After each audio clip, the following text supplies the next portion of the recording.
आज हम देखेंगे जो पेशेंट या मरीज वाजोप्रेसर्स पर है उसे क्या डाइट लेना चाहिए। तो इन पेशेंट्स में जनरली हमें एंटरल न्यूट्रिशन डाइट देना होता है। एंटरल न्यूट्रिशन डाइट का मतलब होता है कि जो एक ट्यूब के थ्रू उन्हें डाइट दिया जा रहा है, फीडिंग ट्यूब जिसे हम कहते हैं या राइल्स ट्यूब।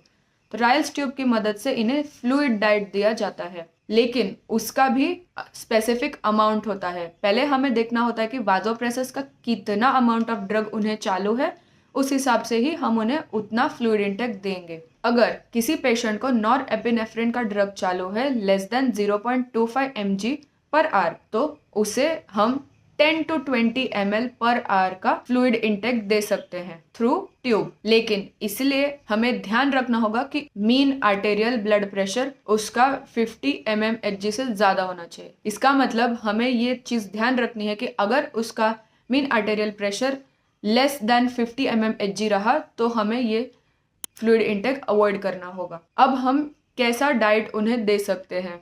तो फ्लूइड इंटेक जैसे कि उसे हमें अच्छी तरीके से पीसना है, फिर छानना है।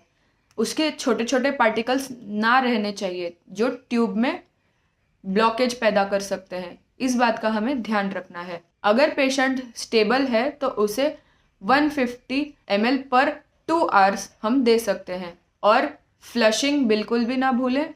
उन्हें जो भी हम खाना खाते हैं जो ट्यूब में थोड़ा सा ब्लॉकेज पैदा करता है उसे हम थोड़ा सा लूक वार्म वाटर के थ्रू पूरा फ्लश कर सकते हैं। That should be 30 to 50 ml। अब आप डाइट कैसा लेंगे? तो सबसे पहले हाई प्रोटीन लो फाइबर डाइट देना है, तो इसलिए आप उन्हें दाल का पानी दे सकते हैं, कुछ कैलोरिक सप्लीमेंट्स दे सकते हैं जैसे कि कैलोरी सप्लीमेंट वाला पाउडर हो गया, प्रोटीन पाउडर हो गया, और स्टीम वेज सूप यानी कि किसी भी वेजिटेबल्स को स्टीम करते हुए उन्हें मैश करते हुए उनका सूप बनाएं।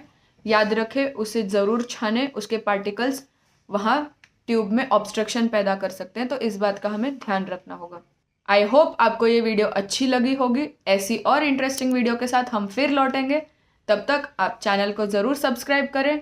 वीडियो अच्छी लगी हो तो लाइक एंड शेयर करना ना भूलें। धन्यवाद।